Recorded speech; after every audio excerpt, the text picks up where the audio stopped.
До крајот на 2020 година вработените во приватниот сектор треба да добијат К15, односно регресот за годишен одмор, а минималниот износ за оваа година е 10.884 денари. Сепак, оние кои ќе прикажат загуба не се обврзани да исплатат К15.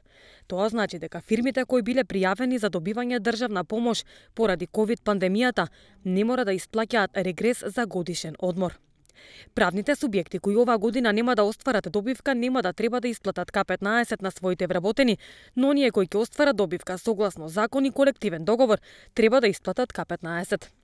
Инаку сумата за исплата на К15 е утврдена врз основа на податоците за движењето на нето бруто платата по вработен, а основен услов кој треба да се исполни одреден вработен да добие К15 е најмалку 6 месеци да работи во календарската година кај ист работодавач. За работодавачите кои нема да дадат К15 или пак ќе го побараат назад од вработените, следат парични казни до 4.000 евра.